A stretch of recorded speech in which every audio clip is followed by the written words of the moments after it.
Good afternoon to all. I am S. Pushpalatha, Associate Professor in CSE Department. I am going to handle here Unix internals, in which various data structures used in the operating systems I am going to handle. This is the kernel architecture of Unix. The kernel architecture of Unix has two levels. One is user level and kernel level. The user level, the user can give his program in which he can give system calls and other library functions used in the program. In the kernel level, all main modules of the operating systems are given. The kernel level is consisting of file subsystem, buffer cache, device driver and process control subsystem. These are the main modules in the kernel level. Here the library functions in the user level or library functions that can be used in the user program, and then user program can invoke with the kernel level through the system call interface. And then the file subsystem, it is used to handle all files used in the Unix operating system. It allocates space for all the files. And then the device driver, this is handling all I/O devices, that is input and output devices.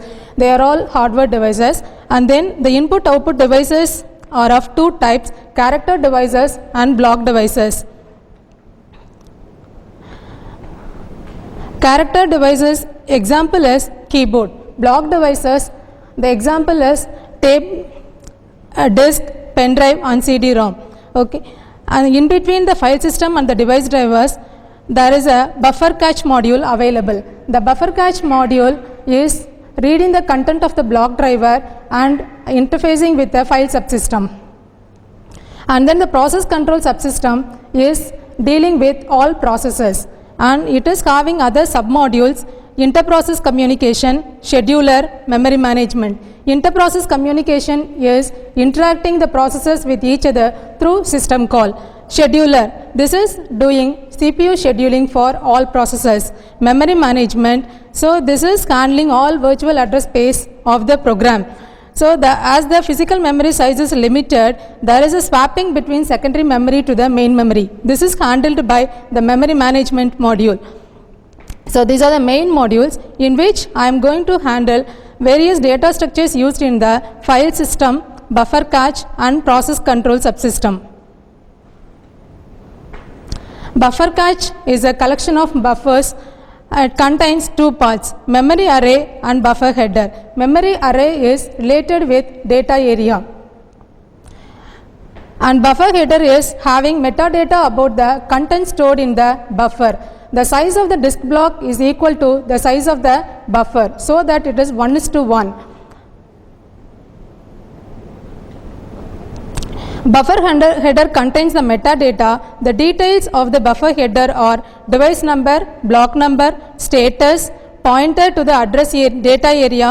Pointer means it is the address of the data area, and pointer to next buff to hash queue, pointer to buff on hash queue, pointer to next buff on free list, pointer to previous buff on free list. Pointer to next buff means this is a forward pointer, and pointer to previous buff means it is a backward pointer. Similarly for the hash free list also. The buffer header is containing device number. It is a logical file system number, or it is called as file system number. Block number is block number of the data on the disk block. And status, buffer is currently locked. Buffer contains valid data. Buffer data is delayed write. The kernel is currently reading or writing the contents of the disk. A process is currently waiting for the buffer to become free. The kernel identifies the buffer by examining the device number and the block number. There are two data structures in the buffer cache. One is free list, another one is hash queue. The free list is used to handle all free buffers in the buffer cache.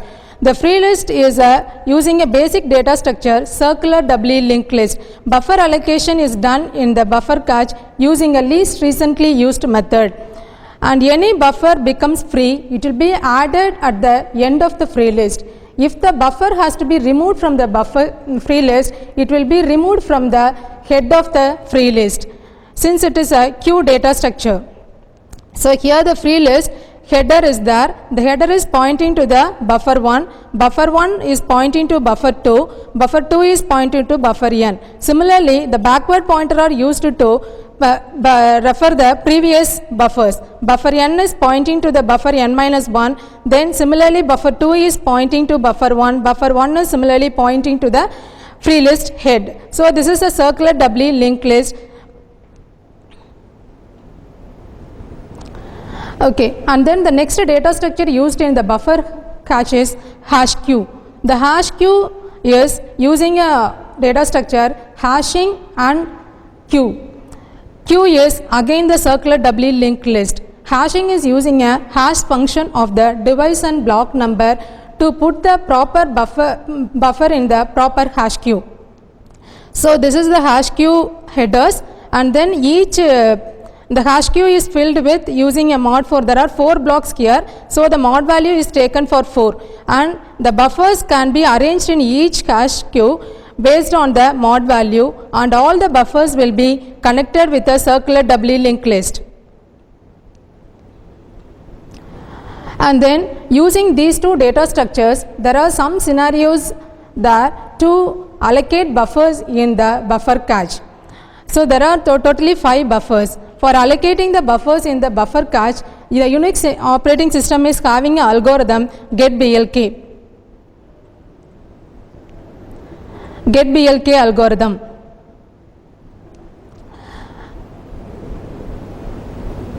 The kernel finds the block on its hash queue. There are 5 scenarios. The kernel finds the block on its hash queue. The first is the buffer is free. The buffer is currently busy. The kernel cannot find the block on the hash queue. Again, there are 3 scenarios. The kernel allocates a buffer from the free list, and attempting to allocate a buffer from the free list finds a buffer on the free list, but it is marked as delayed write, and free list of the buffers is empty.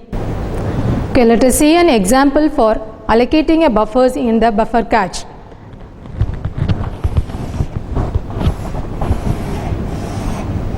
There are 4 blocks in the hash queue. Block number 0 mod 4, block number 1 mod 4, block number 2 mod 4, block number 3 mod 4. This is hash queue header.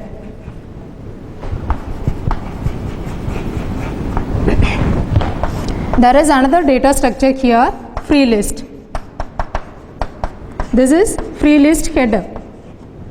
The buffers are allocated initially in the free list.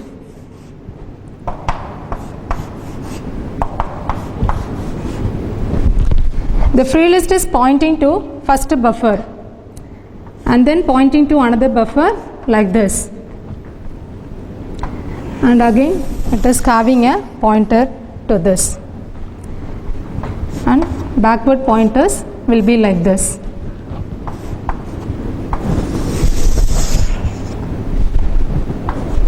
So for example, we will consider 12 buffers here.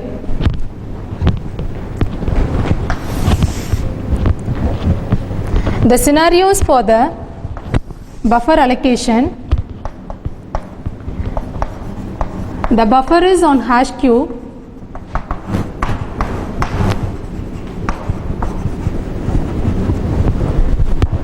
but it is free. Second scenario, the buffer is not in hash queue,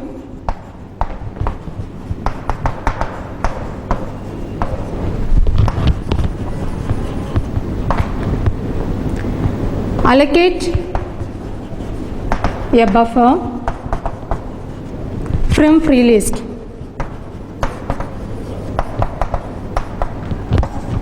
Third scenario, the buffer is not in hash queue,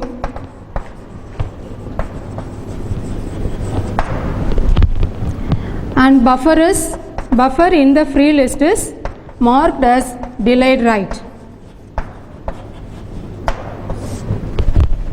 Fourth scenario, the buffer is not in hash queue.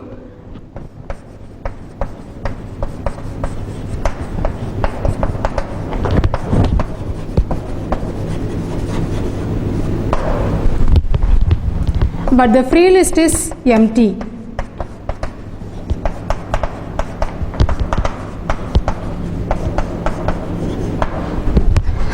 Fifth scenario, the buffer is in hash queue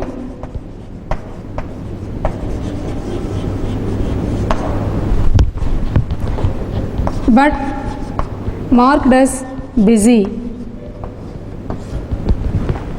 These are the 5 scenarios for allocating a buffer in the hash queue.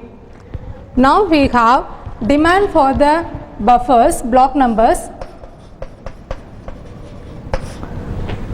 4, 5, 6, 7, 11, 12, 13, 18, 19, 20, 21, 10, 22, 7, etc. Okay. So initially all the buffers are allocated in the free list header. Now one by one on demand the buffers will be allocated into the hash queue. Now we take the block number 4. Okay. So we calculate the mod value for the block number 4. 4 mod 4. This is equal to, that is 4 mod 4 equal to 0. Okay. So this is the block number 0. You remove a buffer from the free list. Adjust the pointers. The free list header is now pointing to the second buffer. Now allocate the first buffer for the block number 4 so that its mod value is 0. So put it in the hash queue 0. And read the content of the disk block 4 from the disk into the buffer. Now the next block we require is 5. Now 5 mod 4 is 1. So remove the second buffer and adjust the forward and backward pointers. And for the second buffer, this is the value, block value we have to read is 5. The mod value is 1. So put the buffer in the block number 1 and read the content of 5 from disk into this buffer. Similarly, all the blocks will be assigned for the buffers. So the next buffer we have to allocate is 6. So the third buffer will be taken. The 6 mod 5 is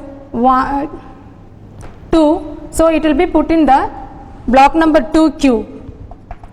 The next value is 7.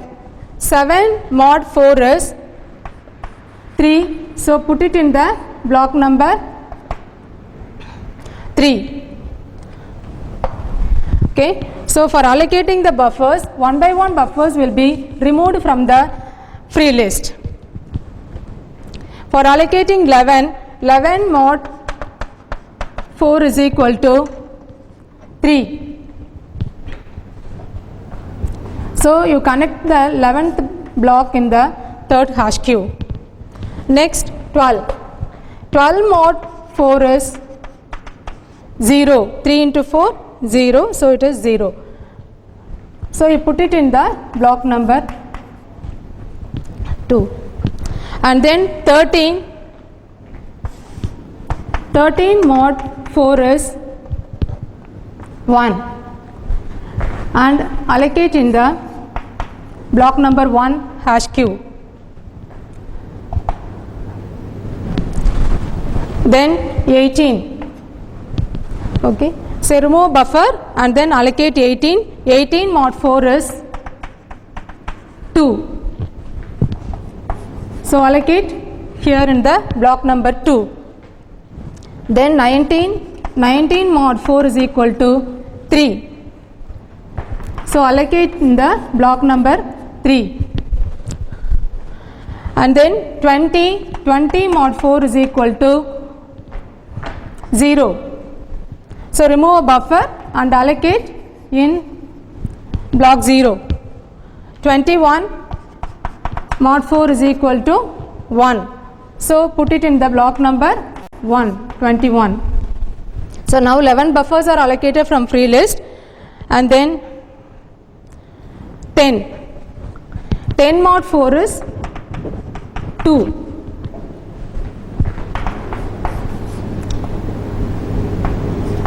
So put the block number 2. Now 12 buffers are allocated, and then the free list is exhausted. So every time we remove a buffer from the free list and add it in the hash queue. After allocating all the buffers, the free list becomes empty. Okay, so here we compare this with a scenario. Okay, removing a buffer from the first one and allocating in the hash queue. Here we take the second scenario. When initially the hash queue is empty, one by one the buffers are removed and added in the hash queue. This is similar to the second scenario. And then here, after allocating all the buffers, the free list is empty. Now we have to allocate 22. We see whether the 22 block is available in the hash queue. It is not there in the hash queue. If it is not there, we have to see in the free list if there are any free buffer available in the free list. If there is so, we have to allocate a buffer. But here the scenario is free list is empty. This is similar to the fourth scenario. So if the buffer cannot be allocated in the buffer header, the process requesting the block number 22 has to sleep until some buffer becomes free in the free list header. Then we see for the third scenario. After allocating these 12 buffers, after the process is over, some processes will release some of the blocks. For example, the block number 3 is released by some process. Then if the process is over, the updated contents of the buffer 3 is written back to the disk and it is added to the free list. So it is connected with the free list header will be connected to the block number 3 and the pointer will be connected to this like this. So forward and backward pointers will be set. Now the third buffer block has come to the free list. And then the next buffer allocated here is the now 18th buffer is freed by some process. So the second buffer has to be added. When 18th buffer has to be added, it has to be added at the end of the queue. So it has to be marked like this. Okay, it is added at the end of the list. Every time a process puts a buffer in a free list, it has to write the content back to the disk. If it is postponing the content, writing the content, then it will be marked as delayed write. That is, the content is valid only in the buffer cache, but it is not valid in the disk, so that it is marked as delayed write. Then some process is releasing the block number 21. Now the block number 21 has to be written back to the disk and then it is added to the free list header. So 21 is added, so the 18 is the last node in the queue, so it is pointing to the 21 and 21 will point to the free list header. Then another block 10 is again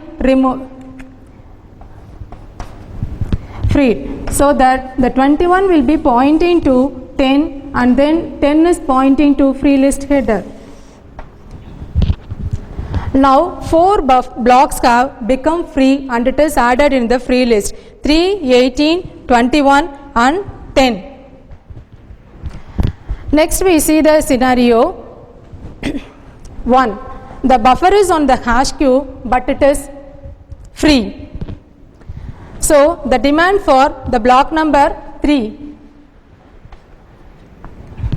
There is a demand for block number 3. Now the kernel checks in the hash queue. Then if it is seeing that the 3 is available, Okay, 3 is having a valid data, so that it has to be removed from the, also it is not used by any other buffer, it can be removed from the free list and it can be put in the hash queue. So this is similar to the first scenario. So the pointers to the 3 is removed. 3 is a first node. Then the free list header is pointing to 18 here. Now there are 3 buffers available, 18, 21 and 10. Next demand for the block number is 25. So now the kernel checks for 25. The 25 is not available in the hash queue. So it has to allocate a buffer from the free list and it should be put in the proper hash queue. So it has to remove a buffer, means at the beginning of the buffer only it has to remove. So the 18 is available at the beginning of the queue, but it is marked as delayed write. Delayed write means the contents are not updated in the disk. So it cannot be allocated for the 25th block, so that it has to be it has to see for the next block. So the 18 is marked as delayed write. The kernel will initiate for the asynchronous write operation.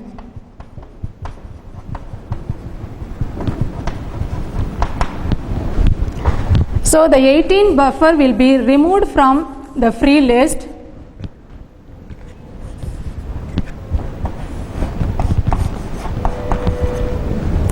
and initiate the write operation. So when the writing of the content into the disk is done, means the 18th buffer is busy now, so it cannot be allocated. Then the next buffer in the free list has to be allocated for the 25th buffer. So the 21 has to be removed.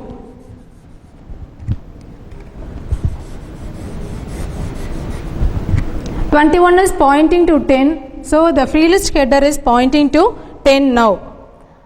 So the 25 mod 4 is equal to 1. So put the 25th block in the proper hash queue.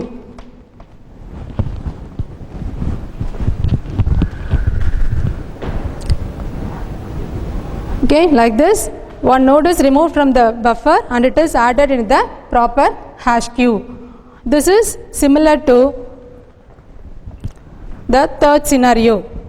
Okay, if the buffer is delayed write, it will initiate the write operation, then the next buffer will be allocated for the required block. This is third scenario.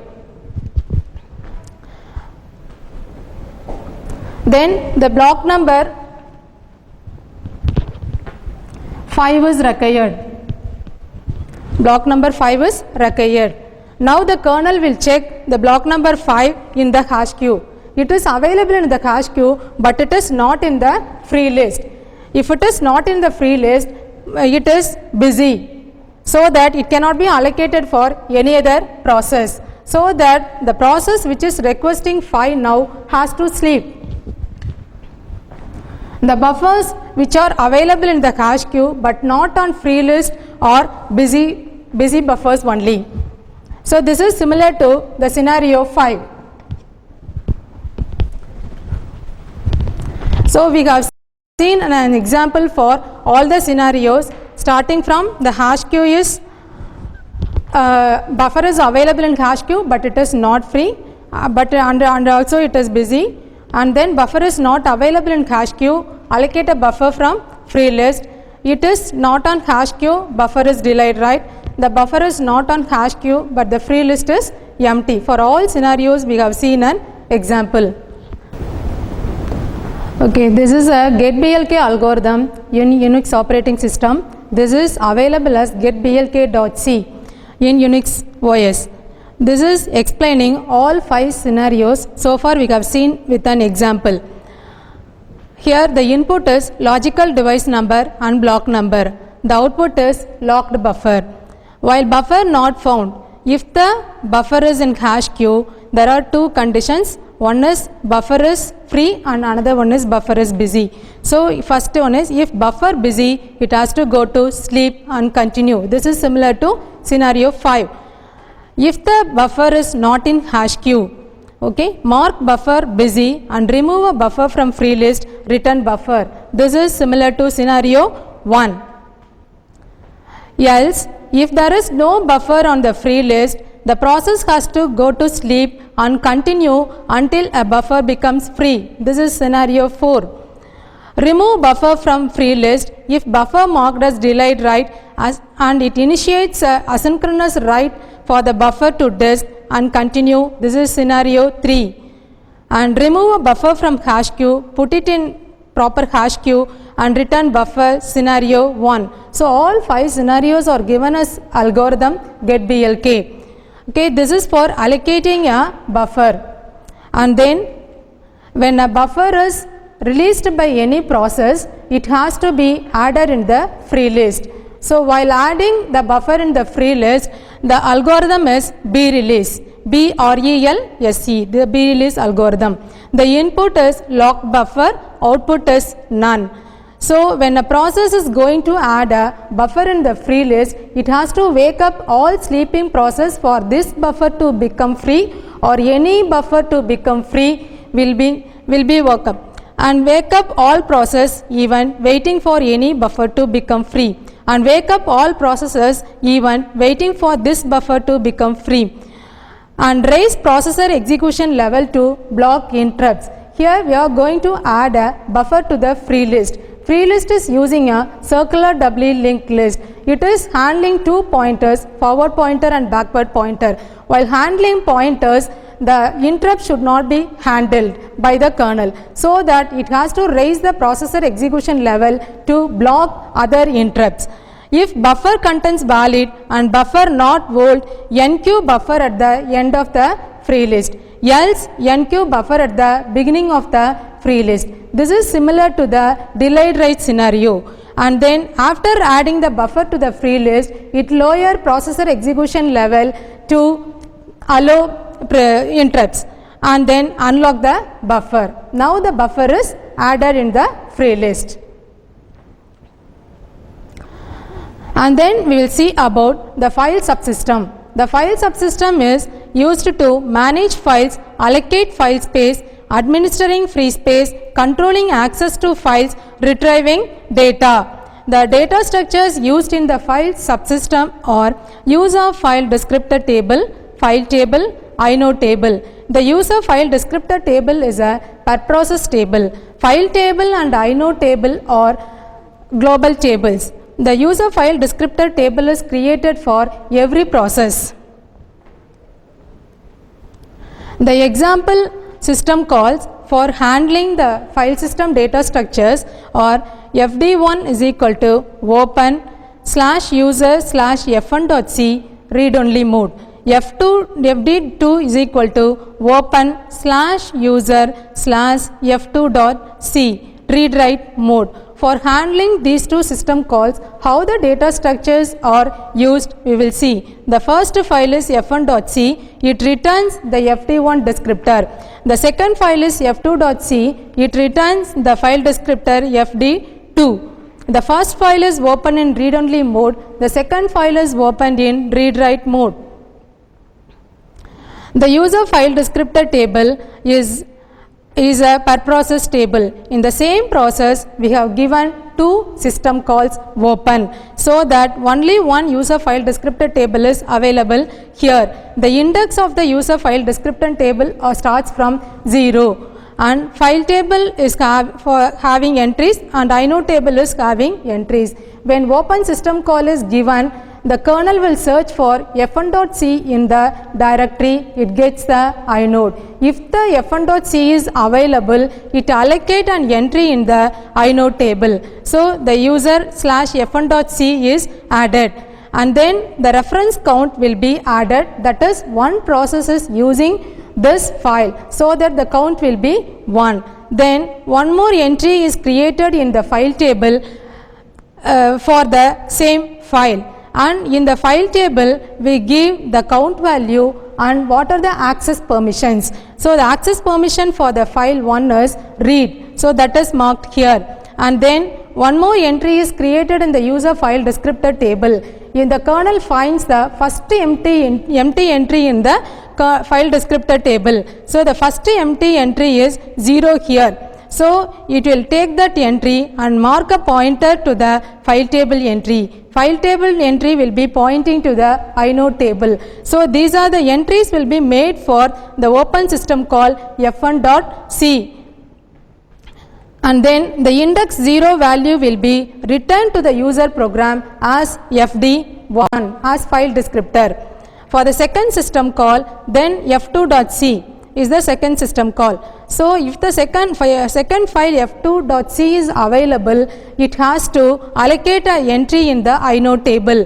The inode table, again it marks the file name and then what is the count. Only one process is using this file, so the count is equal to 1. Then it has to create an entry in the file table. File table for the f2.c count 1, it is read write mode, that is marked here, and make a pointer to the inode table.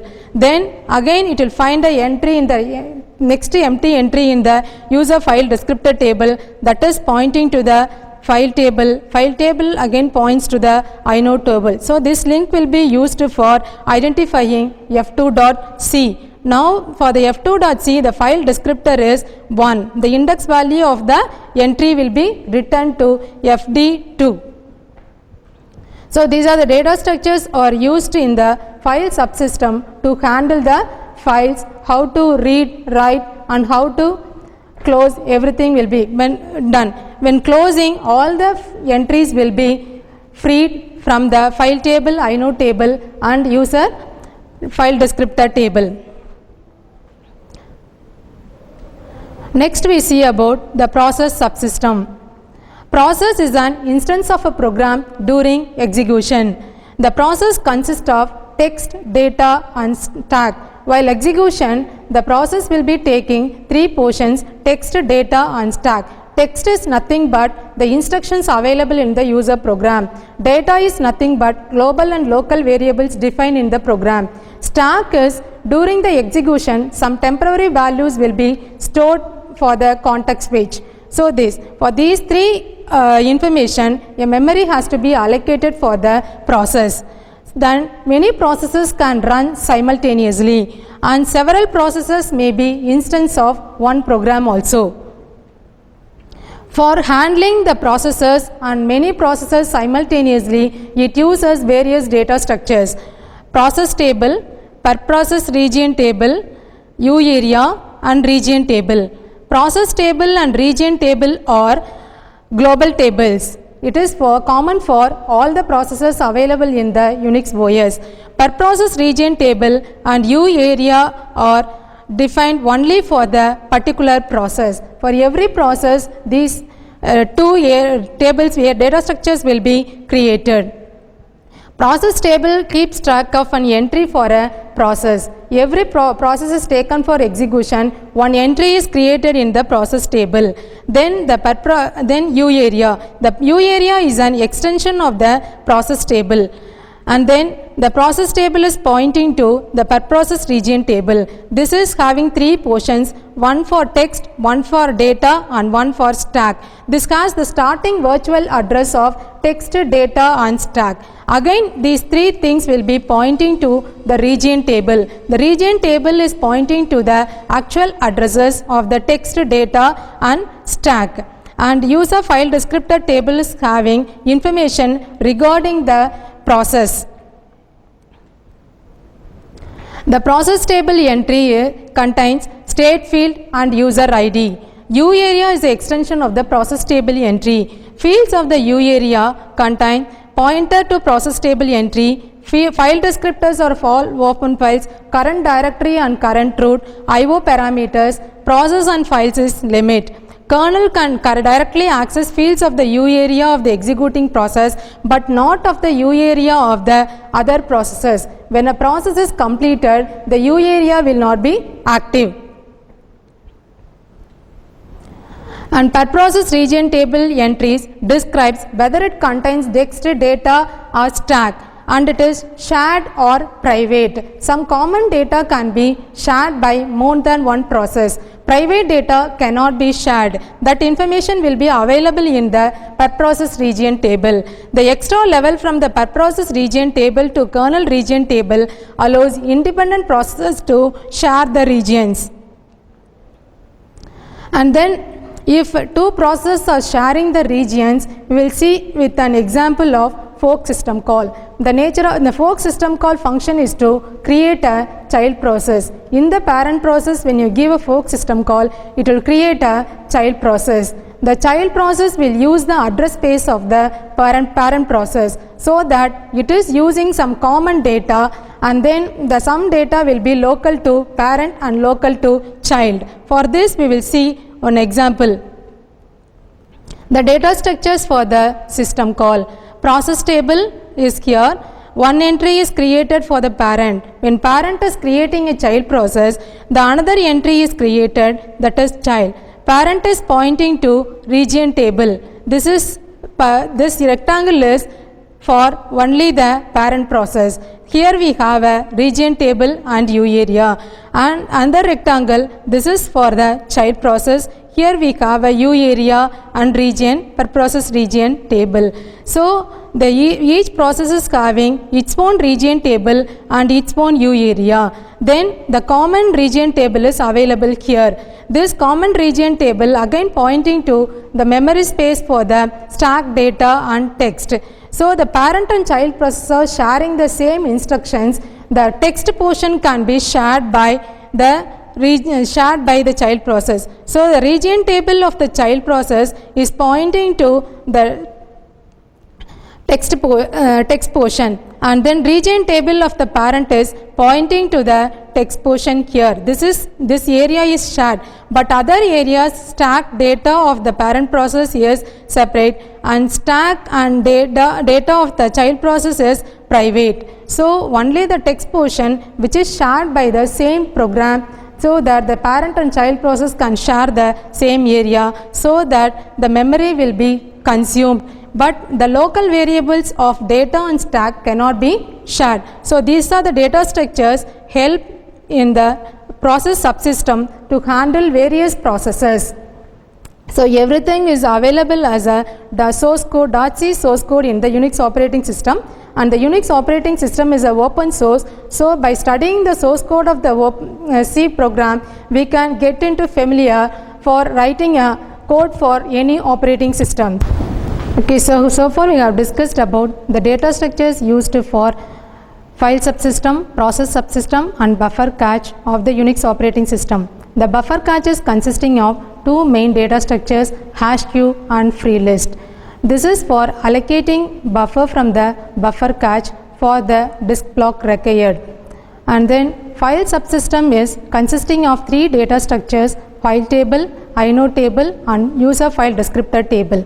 User file descriptor table is a per process table, and file table and inode table are global tables. These tables are handled by the file subsystem for open, read, write, close and seeking the content of the particular byte from the file. And then process subsystem is having four data structures, process table, U area, per process region table and region table. The U area is containing the information regarding the processes. U area is a extension of the process table. Process table is again pointing to the per process region table. Per process region table is having all virtual addresses of the text, data and stack portion of the process. The per process region table is pointing to the region table, and the region table is pointing to the memory. So these are the data structures helps in the process subsystem to handle processes to for the execution.